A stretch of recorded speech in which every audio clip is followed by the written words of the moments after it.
Hey guys, welcome back to Total Tailgating at NTP. I'm your host, Brady Augustine, and today we are making a sirloin bacon burger. And the big deal with this one is we're gonna cut the butcher out of it. We're not gonna use a machine. We're gonna mince the meat ourselves and make our own burgers. So if you haven't done this before, it's not something you're gonna do every day, but it's gonna amount to a delicious burger, and we're gonna show you how to do it today.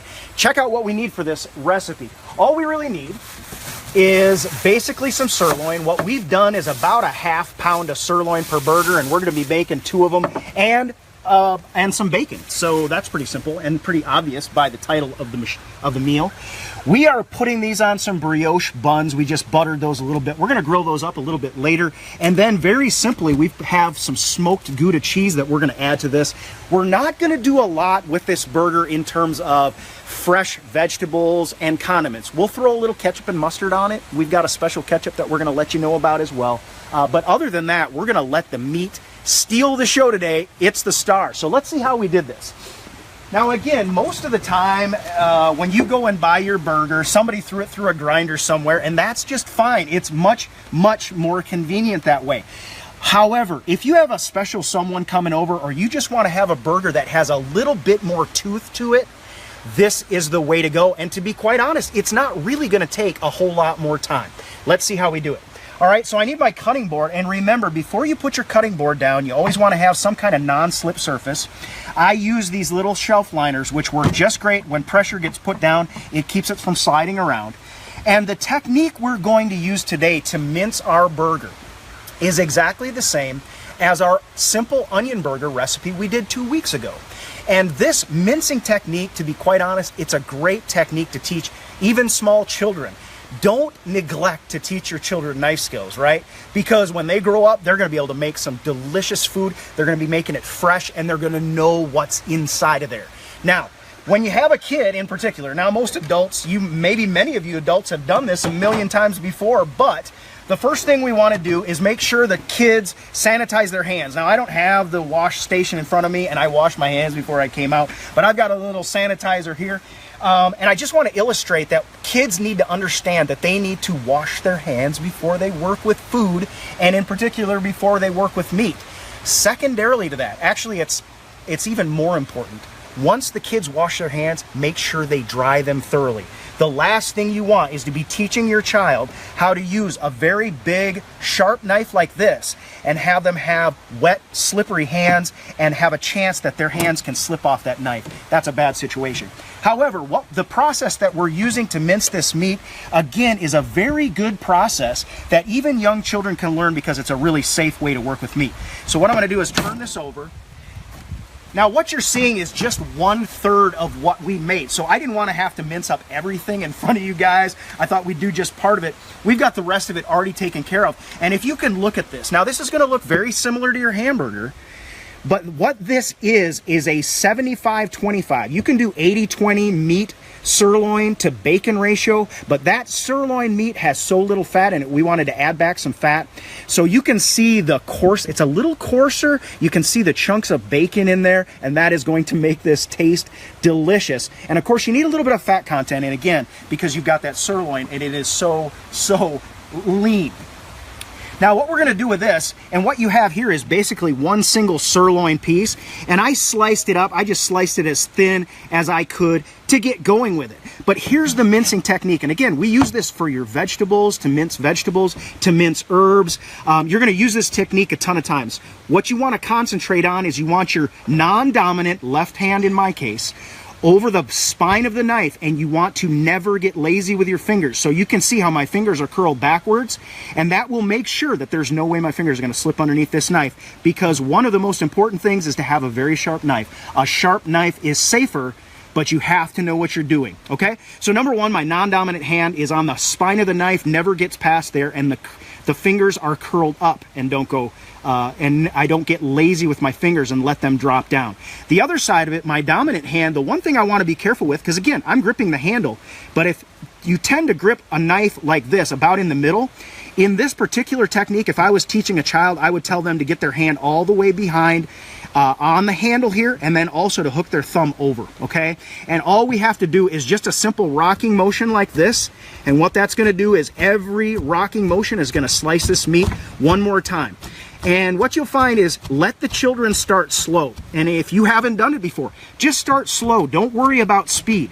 Just worry about bringing that knife in full contact with the cutting board and making sure you're not lazy with your fingers. If you can do it safe and you can do it slow, you can always work on the speed later on. But once you get going with this technique again, it can be just this fast. And I'm gonna make a little noise because I got utensils on the table, but you can see how quickly you can get this done.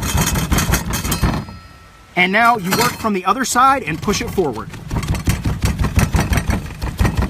And it takes a little bit of elbow grease and it takes a little bit of time. But as you can see, we're already getting this beef and that bacon minced up to some extent. You have complete control over what kind of coarseness or fineness you want your meat to be in this case.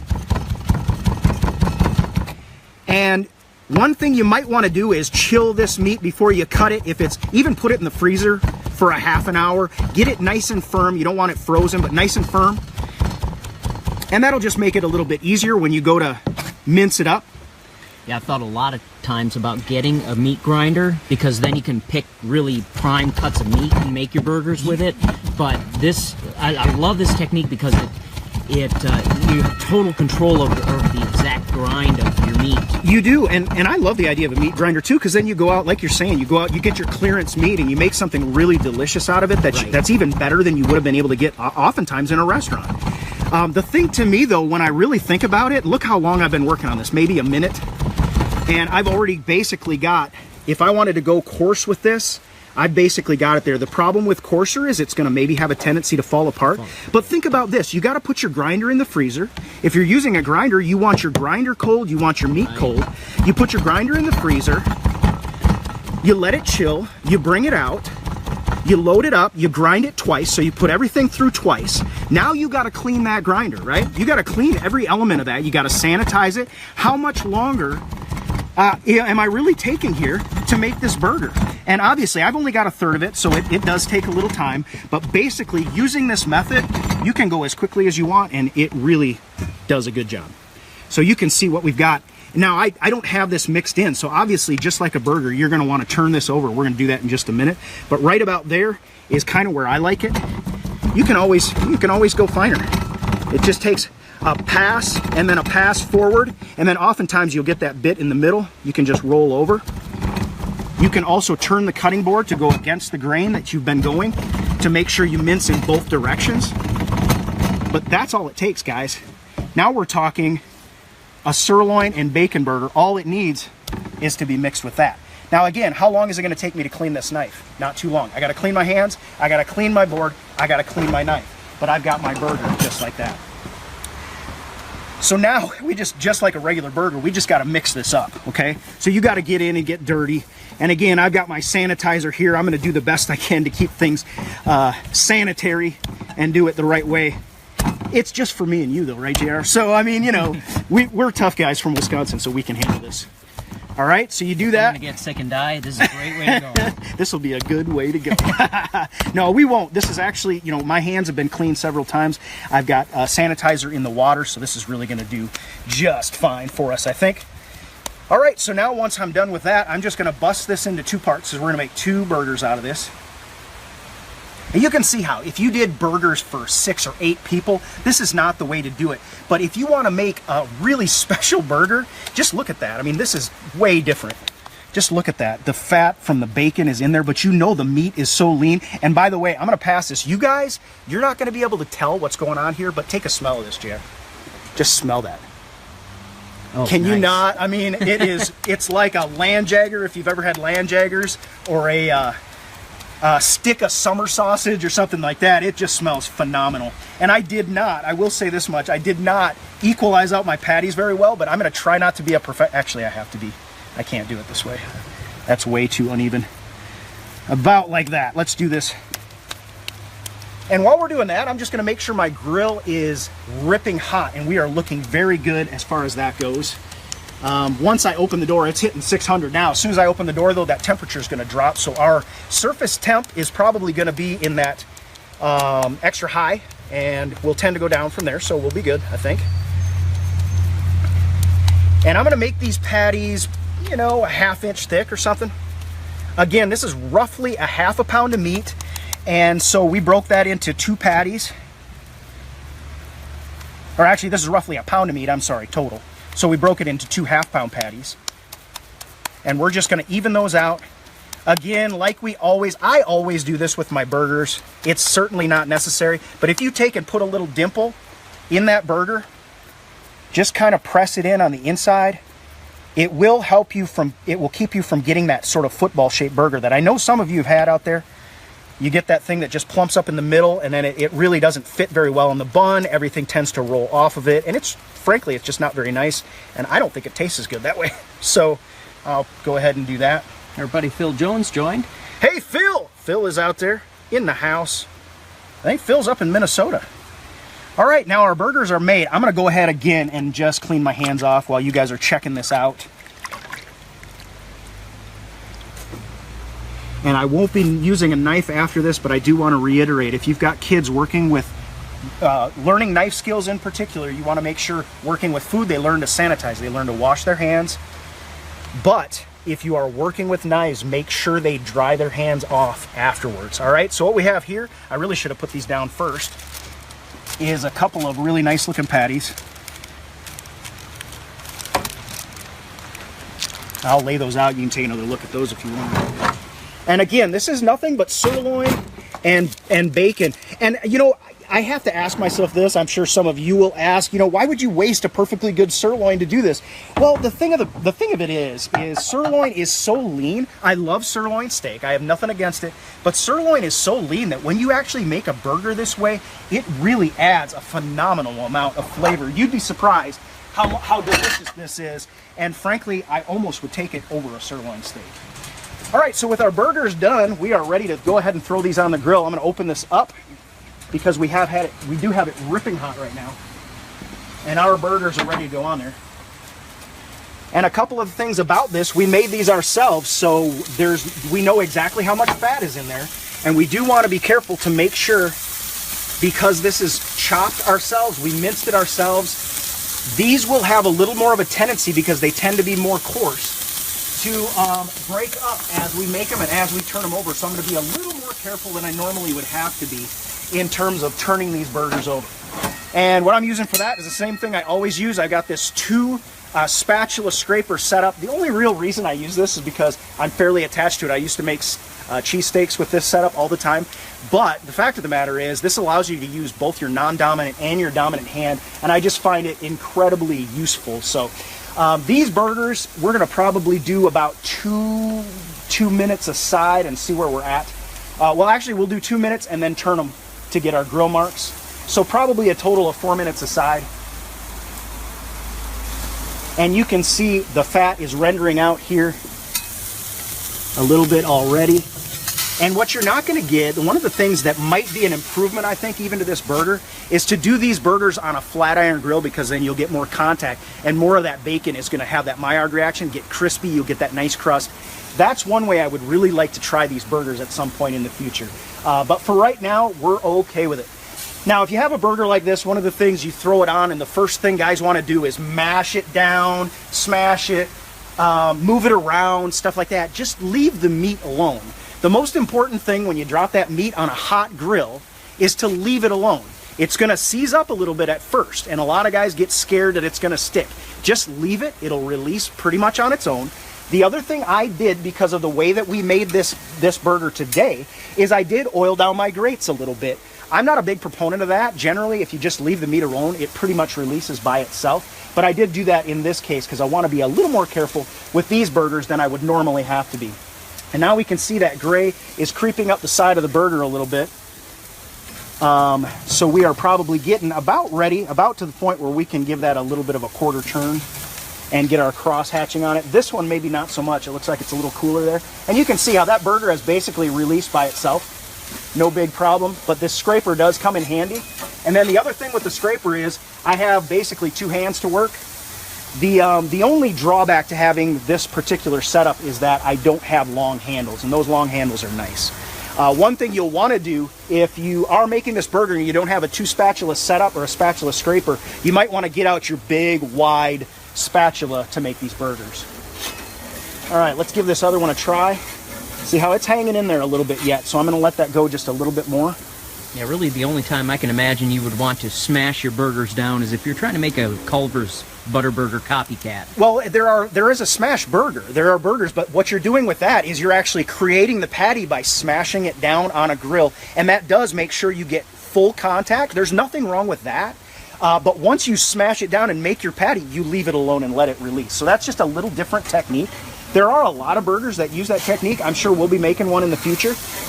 This grill's a little bit cool on that side, so I think now what we're watching for is we're just watching for the cooked element to come up from the sides a little bit. Look at you can see the fat in this that's laced through that. Again, you have complete control with this system. You can put more bacon in it if you want. We have a 75-25. You could go an 80-20 and have a little bit of a leaner bacon. It's still going to have tons and tons of flavor. And I'm going to go ahead, I think I'm going to try and get this to a hotter part of the grill when I move it. Over there.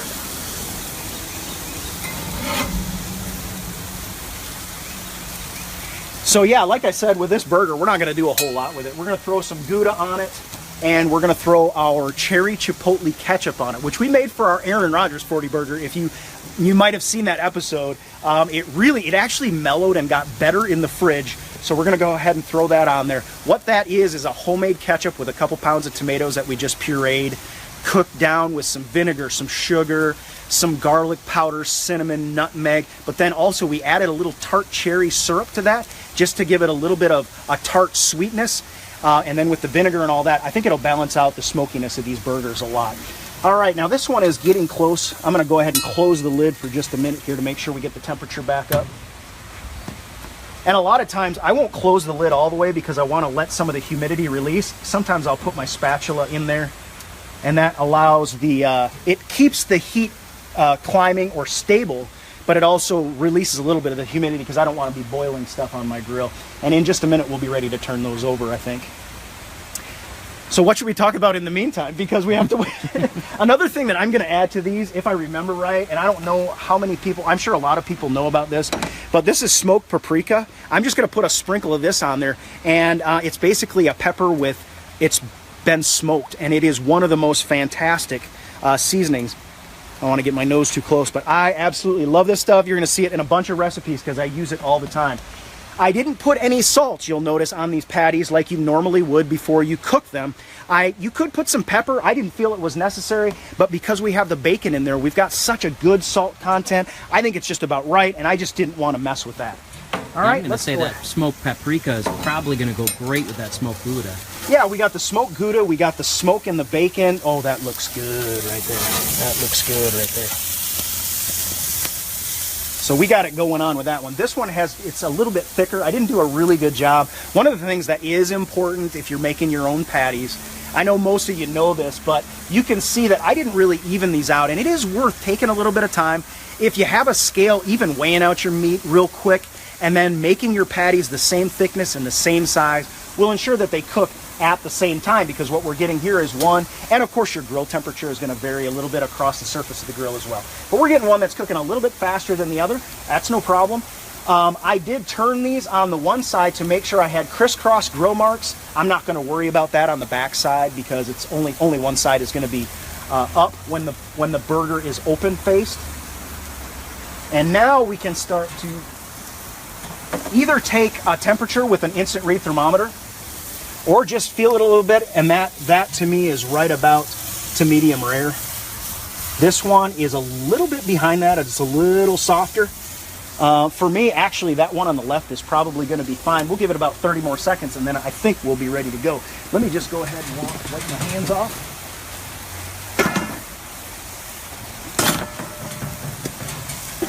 And then we're going to rest those burgers for just a minute. Anybody got to have some favorites out there? I know Phil has a favorite burger, I'm sure, out there somewhere. And this morning, we actually had mentioned a great idea. What about what can you put on this burger? You can put anything you want. we're letting the beef be the star and the bacon be the star. That's okay. But you can put anything you want. You could grill up some onions. You could throw some mushrooms on there. You can do fresh veggies, fresh tomatoes, fresh lettuce, things like that. Stuff you're growing in your garden, guys. It's garden time. That's all freaking good. Now, one thing I would not particularly recommend for this burger is raw onions. If you were to put raw onions on this burger, now raw onions are delicious. I love them. But raw onions on this particular burger, I think, would be very bracing and would draw your taste buds away from the true star of the show, and that's our beef that we spent so much time actually mincing up ourselves. All right, so we're going to go ahead and take these off the grill, like so. And again, with this spatula scraper system, I'm going to go ahead and take this one. This one will be a little bit lighter, but that's okay with me. And you can see this burger has more of a tendency to break up. You got to be a little more careful. I can see that's going to be more rare, and that's okay. And let's go ahead and cover those up. Rest them for a few minutes.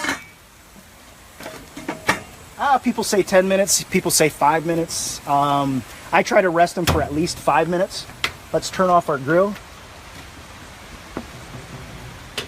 and make sure the propane is off. Now, once that is done and it's resting, I mean, you could add any number of, you could add potato salad. You could have a vinegar-based potato salad if you wanted to cut that fat a little bit. You know what we forgot to do is put on our cheese. But I think with this resting, we can do that. And I did warm this, I tempered this cheese so it's at room temperature. It won't melt the way we really want it to. In fact, it might not be a bad idea to put them back on the grill, but I'm not going to do that. I don't think that's going to be... Gouda's pretty soft. That Gouda, and I like it when it still holds up just a hair. It's not going to be quite as melted as we like. Of course, we've had that problem in the past. And while we're doing that, let's go ahead and toast these out just a little bit. Some people like to toast both sides of the bun. I've done it both ways. To me, it's kind of 6 or 1/2 dozen of another. I just like it. I like it toasted. I also like, if you got a simple burger like we did the onion burger a couple weeks ago, I just like to throw it on a regular old white bread. It's not the greatest for you, and I tend to try to stay away from feeding my children that. I guess maybe I've given up on myself. I don't know what it is, but we'll let those toast a little bit. Huh? Those are really These heavy. are a brioche bun. So yeah, they've got more egg in them and butter in them. So they're going to be heavier. They're going to be denser. And what we have a big burger. We have a burger with a lot of flavor to it. We wanted a bun that was going to hold up to that, and this is a brioche. You could make your brioche yourself. You can find it at the grocery. We just found this at the grocery store. No big deal. So that should do well with that. But yeah, for sure, there's tons and tons of salads. You could just do chips. You can do fries. This would be great with corn on the cob this time of the year. This time of year, the corn on the cob, even in the grocery store, starts to get at least palatable. And if you're not growing your own, you're kind of stuck with corn on the cob from the grocery store. So tons of fresh veggies would be good with this. We're just focusing on making the burger itself today. So about the time our buns are toasted, they're getting nice lines on them. Ooh, and those are... About the time our buns are toasted, I think we're going to be good to go as far as resting those. Oh yeah, those are looking good. Now the difference on the grill grate is that we're going to get lines, but we're not going to get that full toasting effect like you would if you had it laying on a flat iron. Hey, Deb Bunting Jones just showed up. All right, Deb, good to see you. Let's grab a... knife, because we're going to want to cut one of these in half. You tried these Memorial Day, was it? I tried these Memorial Day, and like I said, I'm not really big on putting the bacon fat inside with the meat because it doesn't get that sort of rendering, sort of Maillard reaction, it's called, where it gets brown and crispy and delicious. That's kind of what I love about bacon. And then I made them on Memorial Day, and I got to be honest, this is one of my favorite burgers ever. The little amount of work that I put in. Now, again, if you buy it from the grocery store, you could go and get your butcher to put some sirloin and bacon together and grind them up for you. Or if you have a grinder, you can make it yourself. But the little amount of time I put into making a couple of these burgers was well worth it. This is honestly probably my favorite burger ever right now. All right, so we've got some toast there.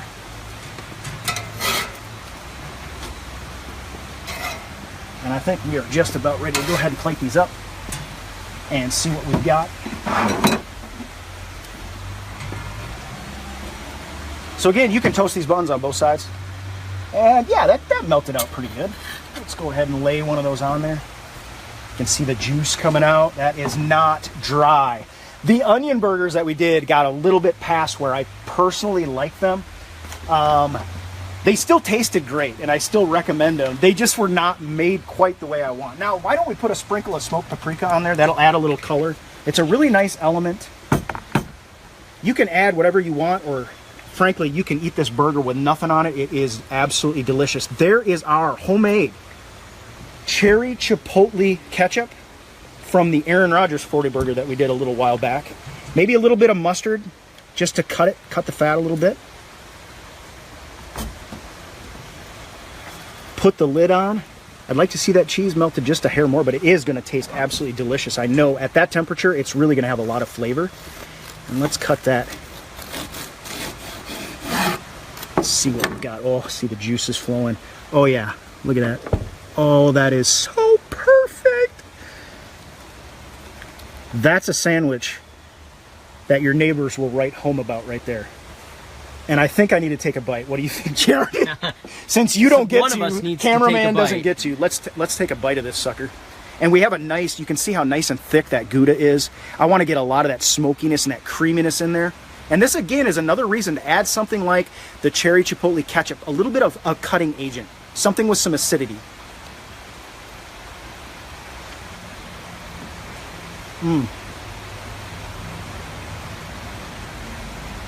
Seriously good. One of the things that I can't describe, let me chew first. It's so smoky. The Gouda is, actually the Gouda is brilliant. It is just creamy, melting in my mouth. And it isn't feeling too fatty, but here's the deal with this burger, guys. When you bite into this burger, I know some of you go out to restaurants and they say they make you a steak burger. When you bite into this burger, you're getting a steak burger. You can feel the difference. It's got more tooth to it. There's some chew there. And it's just absolutely delicious. I love this combination. Again, you can add all kinds of veggies, fresh veggies. You can do grilled onions, mushrooms, anything you want to add. It's totally your ball game. But as it stands right now, this burger is probably this burger is my favorite burger ever. It is just absolutely sensational. I love the balance. It's perfectly cooked. I will say that much. We did nail it on the cooking. It's juicy. It's done, but it's still pink in the middle. And you can so tell that this was made at home because it's a little coarser than what you get with your hamburger from the grocery store. All right, guys, I think that's going to do it because I'm going to need to finish this burger. And I want to get to that as soon as possible. But I do want to thank you so much for watching. I hope you'll try this at home. Again, it's not something you're going to want to do every weekend, but for a special occasion, and if you have a small group of people in particular, you could make this for 4 really quickly, really easily. Add whatever sides and things that you want to add to it, and you're going to have one of your favorite tailgating meals. So we'll talk to you next time, guys. Thank you so much for watching Total Tailgating at NTP.